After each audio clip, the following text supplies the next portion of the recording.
고난의 종이라는 제목으로 하나님의 말씀을 증거하겠습니다. 이번 한 주 동안 복음서의 말씀을 통해서 우리 주님께서 가신 그 십자가의 길이 어떤 길인가에 대해서 함께 말씀으로 묵상을 했습니다. 오늘은 토요일입니다. 어제 고난주간에 예수님의 행적을 따라간다면 금요일 날 십자가에 못 박혀 죽으시고 이제 장사되셨고, 우리는 이 토요일을 침묵의 날이다 그렇게 부르고 있습니다. 예수님도 하늘도 아무 일도 진행되지 않은 것처럼 침묵하고 오직 부활의 소망만이 우리에게 유일한 소망으로 정말 칠흑같이 어두운 그 시간, 그게 바로 토요일 날 침묵의 시간들입니다. 오늘은 복음서가 아닌 구약의 복음서라고도 불리는 이사야 선지자, 예수님의 죽으심을 700년 전에 예언하셨던 그 이사야 선지자의 말씀을 통해서 이 고난의 종이 어떤 모습으로 우리에게 오시고 또 죽으셨는가에 대한 말씀을 함께 보려고 합니다. 이사야 전체가 66장으로 되어 있는데 그 전반부라고 할 수 있는 1장부터 39장까지의 말씀은 죄에 대한 우리 하나님의 심판의 내용이 굉장히 강조되고 있습니다. 그와 함께 하나님께서 새로운 나라를 세워주실 것이다라고 하는 약속의 말씀들도 곳곳에 있는데 메시아에 대한 예언적인 말씀들이 굉장히 많이 있습니다. 다윗의 후손으로 오실 것이다. 이새의 줄기에서 올 것이다. 그리고 그분은 평화의 왕, 여러 가지 그 왕에 대한 어떤 예언의 말씀들이 쭉 있는데, 후반부로 들어가서 40장부터 이제 66장까지는 위로의 말씀으로 또 소망의 말씀, 회복의 말씀이 강조되고 있습니다. 그 후반부에 나오는 그 메시아에 대한 예언의 말씀들이 이제 조금 단어가 완전히 바뀌는데요. 메시아, 기름 부음을 받은 자라고 하는 그런 의미보다는 기름 부음을 받은 나의 종이라고 하는 종의 이미지가 굉장히 강조되고 있습니다. 그래서 종의 노래라고 부르는 4개의 종의 노래가 이사야서 후반부에 기록이 되어 있는데, 오늘 우리가 읽었던 그 53장 종의 노래 전체는 아니고요, 12장 13절부터 마지막 부분, 그리고 조금 더 읽으시면 10절부터 12절까지가 사실은 이 마지막 그 종의 노래입니다. 근데 이 종의 노래 중에서도 우리가 읽었던 1절부터 9절까지의 내용은 오직 고난과 관련된 이 종의 역할에 대해서 지금 굉장히 부각되어 있습니다. 이 종의 노래 앞부분 52장 13절부터 뒤의 내용을 읽어보면은 결론적인 내용이 나와 있습니다. 이런 모습으로 오시지만 왕의 모습으로 오실 것이라고 하는 것이 분명히 선언되어 있고, 또 10절 이후에 11절, 12절까지 쭉 읽어보시면 이제 다시 승기하는 모습으로, 다시 영광스러운 그 모습의 종을 이렇게 기록하고 있는데, 이 53장 1절부터 지금 우리가 읽었던 이 내용까지는 특별히 이 하나님께서 택하신 이 그 메시아가 되어야 될 분이 고난의 종의 모습으로 우리에게 올 것이라고 하는 것을 이미 이사야 선지자를 통해서 예언적으로 말씀해 주셨다라고 하는 것입니다. 지금도 어떻게 보면 이 53장에 대한 그 해석 때문에 유대인들은 여전히 메시아가 예수님이라고 하는 것을 받아들일 수 없습니다. 왜냐하면 그들은 이 53장에 나오는 이 고난받고 있는 종이 누구냐? 자기들이라고 생각하고 있습니다. 실제로 이스라엘 유대 민족들이 엄청나게 그 고통을 당하면서 살고 왔는데 바로 그들이 이 종의 모습으로 대변되는 것이라고 그렇게 이제 해석을 하고, 메시아는 다윗의 자손으로서 다윗과 같은 그런 엄청난 이 새로운 다윗의 모습으로 올 것이라고 하는 그런 믿음이 여전히 그들은 가지고 있습니다. 우리는 주님께서 바로 메시아라고 하는 것을 믿고 있고요. 특별히 주님의 사역의 가장 절정이라고 할 수 있는 이 고난 주간에 십자가에서의 죽으심이 바로 실패가 아니고 절망이 아니고 온 인류에게 주시는 바로 소망의 메시지, 생명의 메시지, 하나님 나라가 드디어 이 땅 가운데 바로 우리가 예상하지 않은 모습으로 나타났다라고 하는 것을 우리는 잘 알고 있습니다. 그래서 53장의 이 말씀을 통해서 이미 오래전에 예언되었던 예수님께서 가셔야만 했던 그 길의 의미들을 우리가 되새기는 귀한 시간이 되기를 바랍니다. 1절 말씀 보시면 우리가 전한 것을 누가 믿었느냐? 여호와의 팔이 누구에게 나타났느냐? 여호와의 팔은 하나님의 권능과 능력을 나타내고 있습니다. 근데 이것이 도대체 누구에게 나타났고, 또 이 소식 우리가 전한 것은 이제 하나님 나라에 대한 그런 귀한 메시지를 이야기를 하고 있고, 52장 이제 앞부분을 만약 읽어 보신다면 이렇게 돼 있어요. 제가 읽어 드릴게요. 52장 13절부터 보라 내 종이 형통하리니 받들어 높이 들려서 지극히 존귀하게 되리라. 그러니까 하나님께서 선택하신 이 종은 형통한 삶을 살게 될 것이고요. 그리고 지극히 존귀하게 될 것이다, 이렇게 이야기하고 있거든요.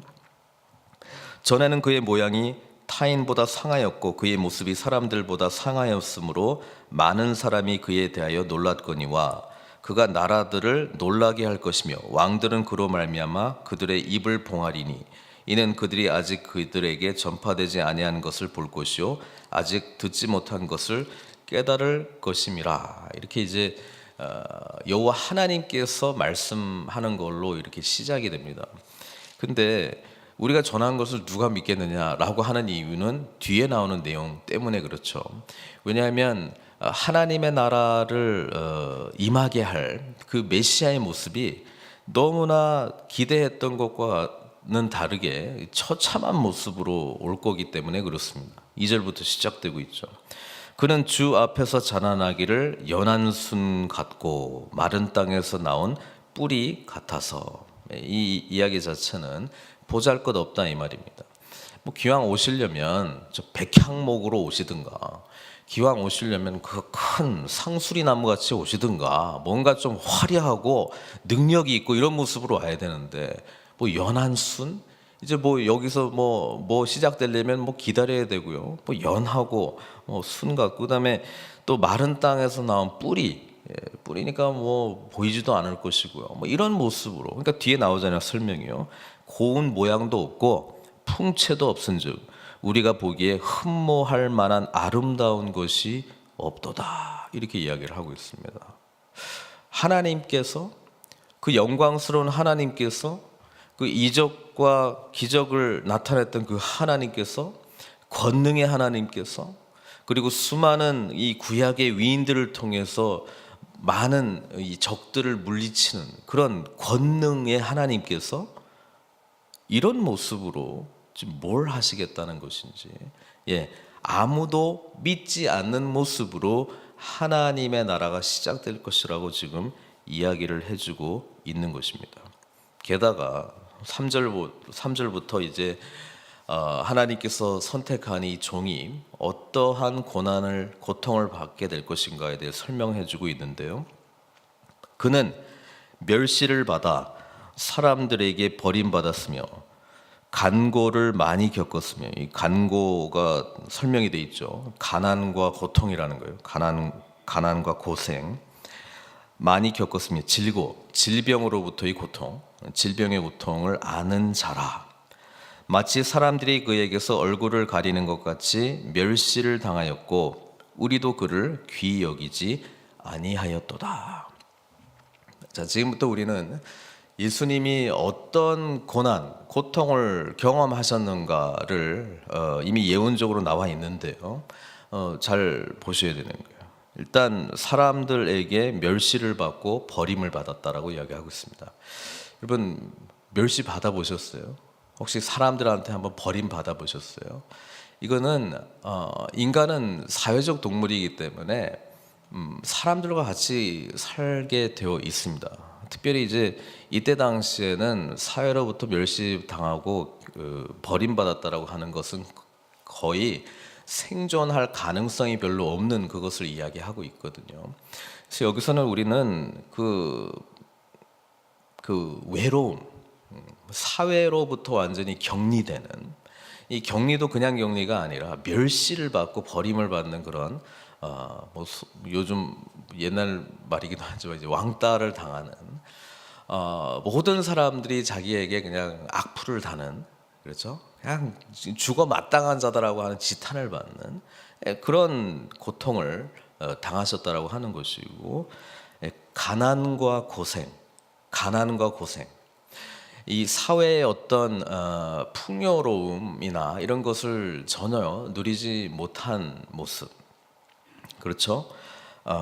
그래서 이것은 그 삶의 고통을 그냥 이야기하고 있습니다. 그것을 겪었으며 또 질고를 아는 자라. 육체적인 그 질병의 고통을 아는 자라고 이야기하고 있습니다. 우리 주님이 질병을 아프셨나?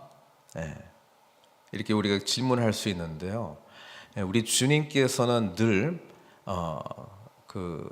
체휼하셨어요. 공감하셨다 이 말이에요. 주님 자신은 어떻게 보면은 광야에서도 떡으로 돌을 떡으로 만들 수 있는 능력이 있으신 분이셨습니다만은 그렇게 일부러 하시질 않고 그 가난한 자들과 함께 있었다라고 하는 것이죠. 성경에 보면 주님께서도 줄이셨어요. 일부러. 왜? 우리의 그 가난한 그 상황들을 같이 경험하기 위해서.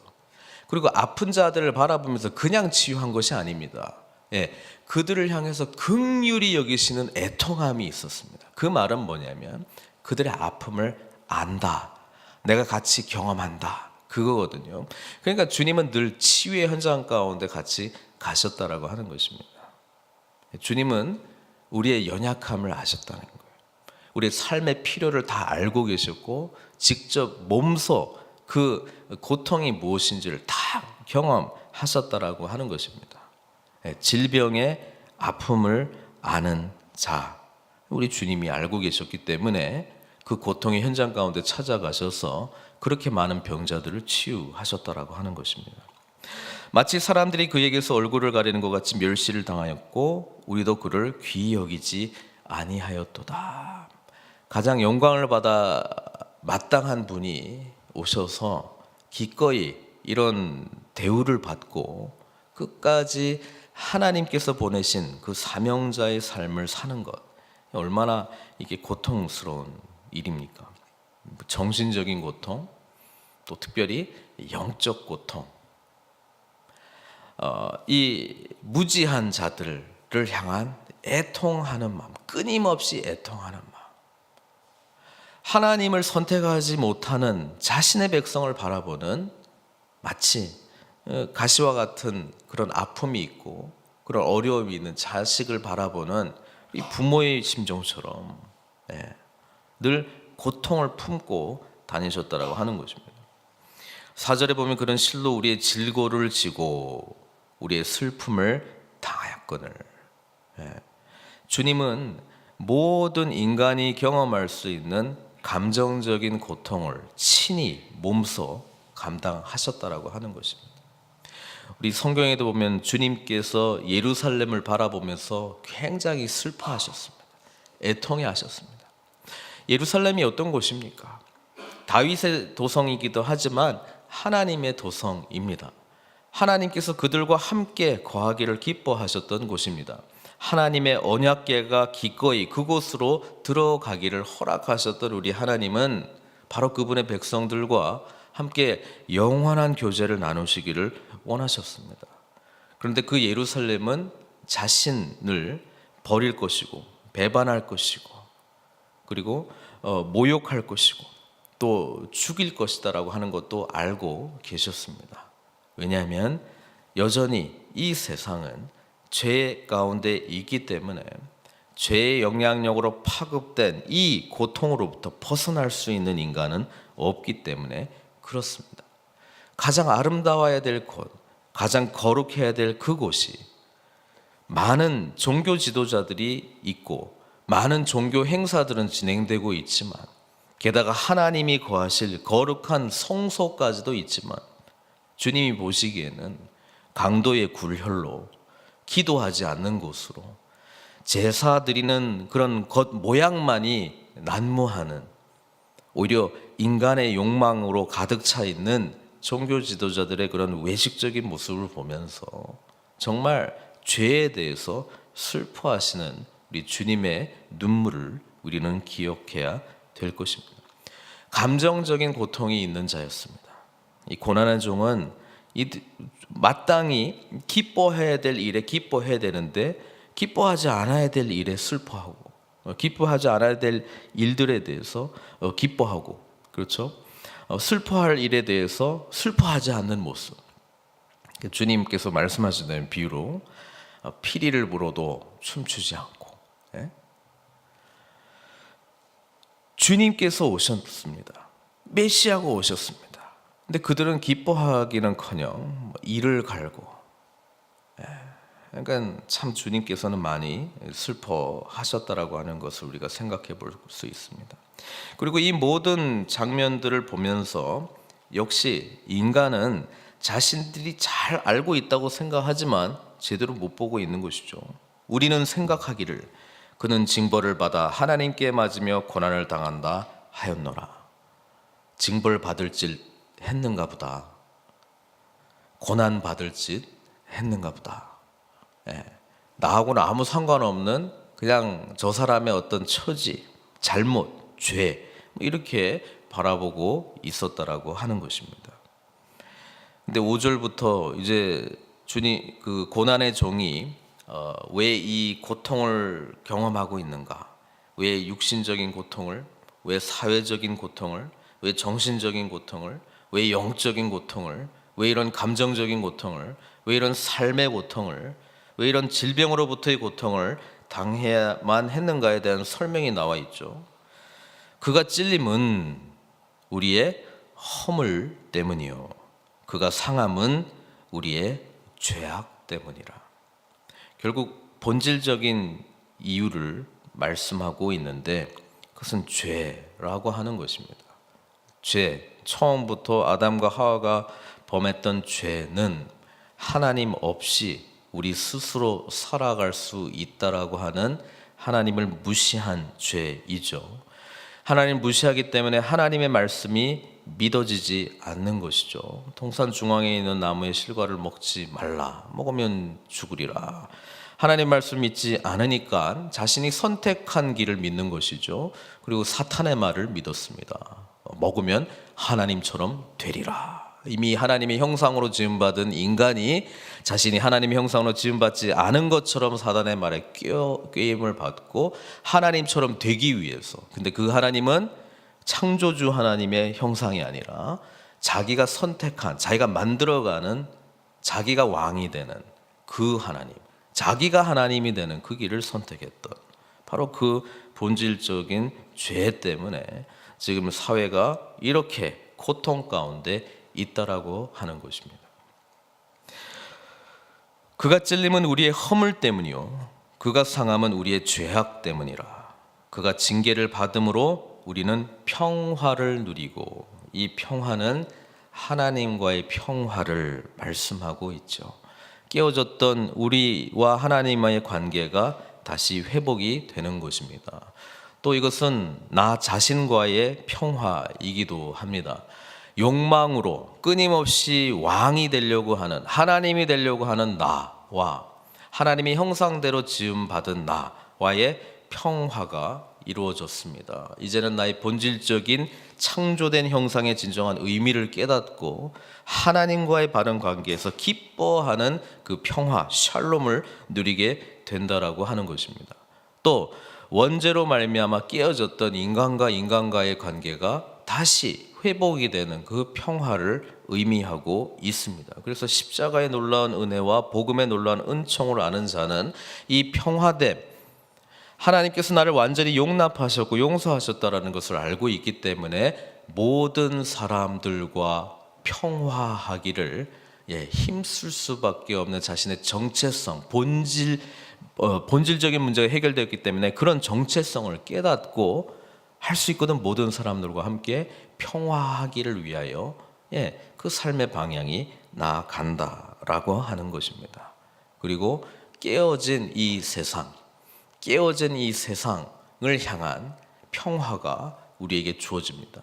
그래서 다시 한번 너희는 생육하고 번성해서 이 땅을 정복하라라고 하는 그 하나님의 정복이 강압적으로 정복하는 것이 아니라 섬김으로, 또 하나님의 마땅한 창조 질서에 우리가 이 사회를 바로 회복하라고 하는 그 땅을 정복하라라고 하는 것, 섬김으로, 종의 모습으로, 그리고 진정한 왕은 하나님이십니다라고 하는 그 메시지를 전하는 섬김으로서의 회복을 우리들에게 주었다라고 하는 것을 깨닫고, 사회가 나에게 고통을 주었을지라도 우리는 뭐예요?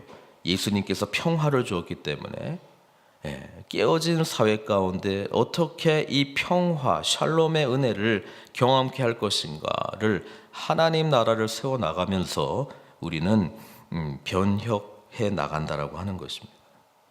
우리는 평화를 누리고 그가 채찍에 맞음으로 우리는 나음을 받았도다. 육신적 고통으로부터의 해방입니다. 사회적 고통으로부터의 해방입니다. 정신적 고통으로부터의 해방입니다. 영적 고통으로부터의 해방입니다. 감정적 고통으로부터의 해방입니다. 육신의 질병으로부터의 해방입니다. 그 치유를 우리는 받았다라고 하는 것입니다. 6절에는 이렇게 기록하고 있습니다. 우리는 다 양 같아서 그릇 행하여 각기 제 길로 갔거늘 여호와께서는 우리 모두의 죄악을 그에게 담당시키셨도다. 바로 5절 6절은 우리 주님께서 왜 죽으셔야만 했는가? 그것은 바로 우리의 죄 때문에, 우리의 허물 때문에 죽으셔야만 했던 예수님의 대속적 죽음에 대한 이야기를 해주고 있는 것이죠. 그래서 주님은 십자가의 길을 가셨습니다. 십자가의 길을 기꺼이 선택하셨습니다.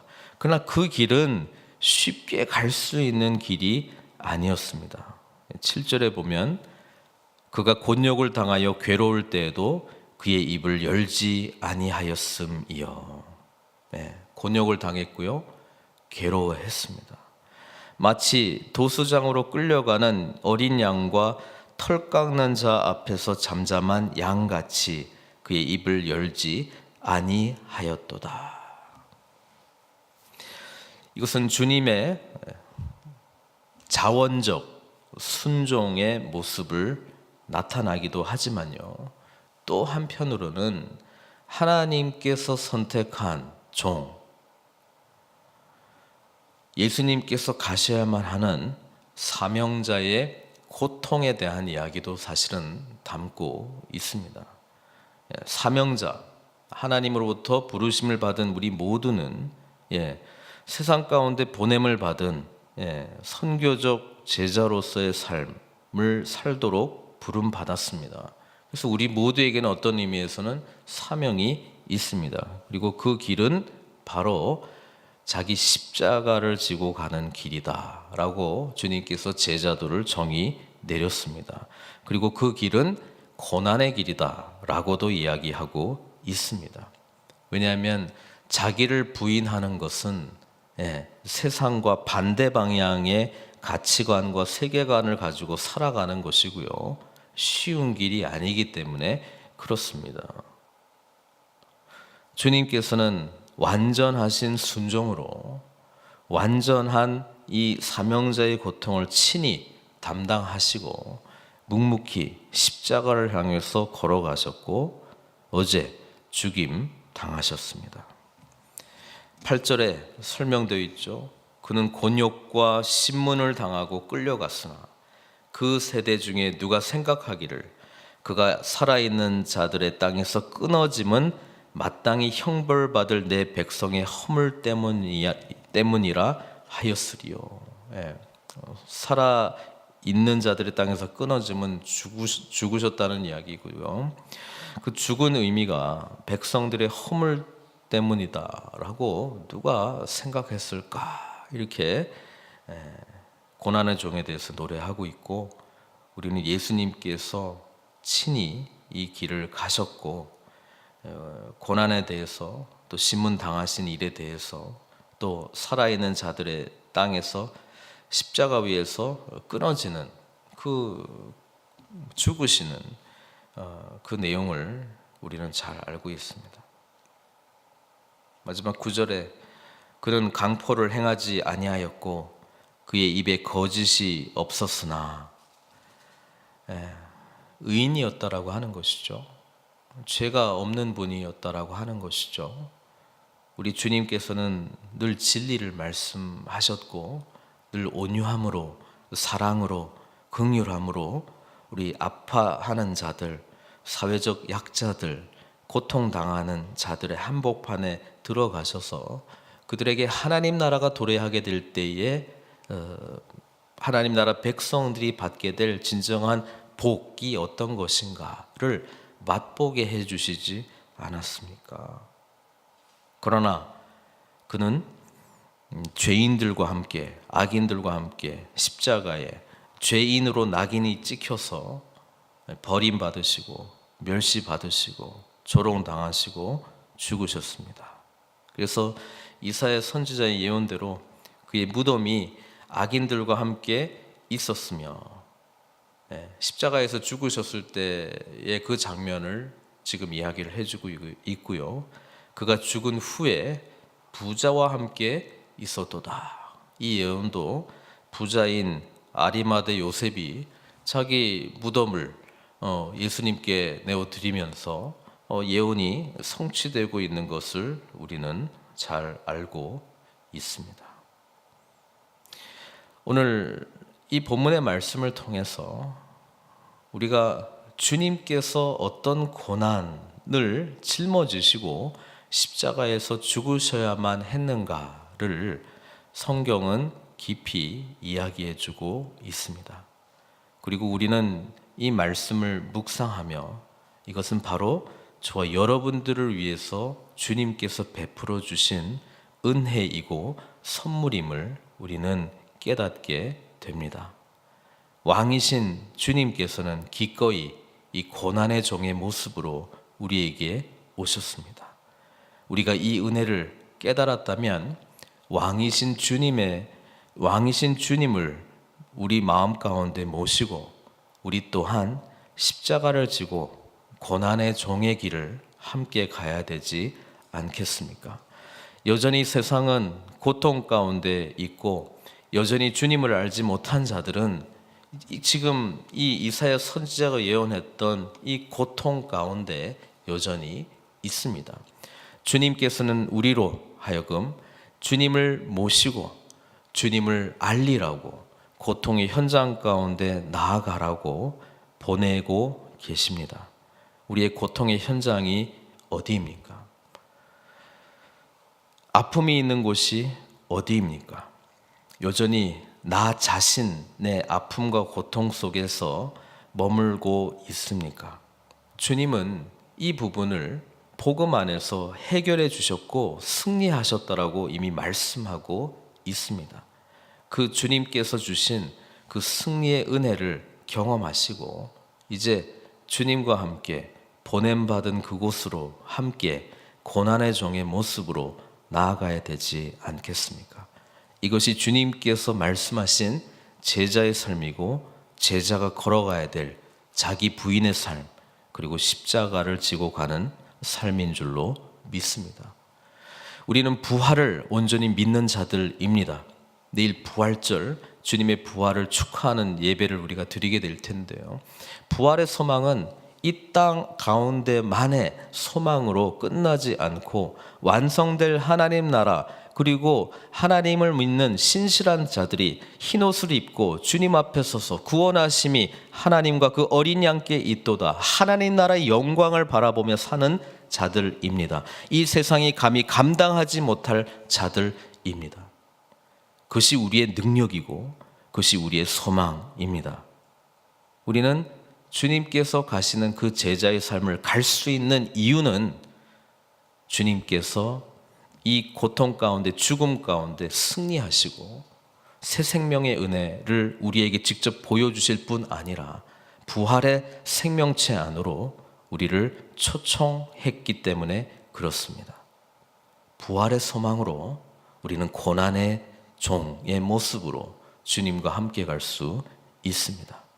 부활의 소망이 확실하고 큰 만큼 하나님의 나라가 분명히 보여지는 것만큼 기꺼이 주님 가신 길 우리도 갈 수 있습니다.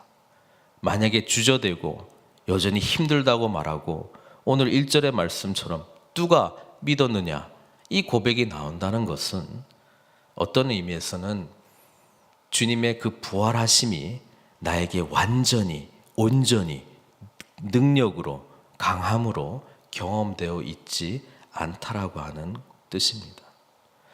이 고난 주간에 우리를 위해서 가신 죽으신 그리고 부활하실 주님을 온전히 깊이 만나시는 저 여러분 되시기를 바랍니다. 그리고 그 부활의 소망 속에서 주님 가신 길을 함께 걸어가는 고난의 행군으로 우리 하나님께 영광 돌리시는 저 여러분들 되시길 주님의 이름으로 축원드립니다. 기도하겠습니다. 사랑의 하나님, 우리는 연약합니다. 우리도 연한 순 같고 우리도 메마른 땅에서 이제 그냥 뿌리가 나올랑 말랑한 그런 고운 모양도 없고 풍채도 없고 연약한 모습으로 있습니다. 사랑의 주님, 우리를 찾아오신 그 은혜에 감사드립니다.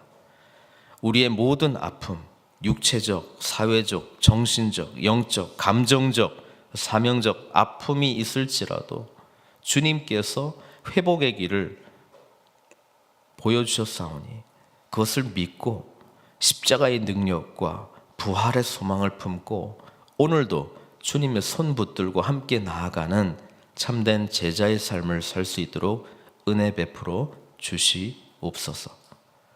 오늘은 침묵의 날이고 사망과 죽음이 이긴 것 같은 날처럼 보이지만 주님은 승리하십니다. 주님은 다시 일어서십니다. 그것이 끝이 아니라 하나님 나라의 완성을 향해서 성령님을 보내주시고 부활의 생명과 능력 속에서 우리를 일으켜 주심을 믿습니다. 그 소망으로 주님과 함께 우리 일을 부인하고 주님을 왕으로 모시고 십자가를 지고 가는 참된 제자의 삶을 살 수 있도록 은총 베풀어 주시옵소서. 예수님의 귀하신 이름으로 기도드리옵나이다.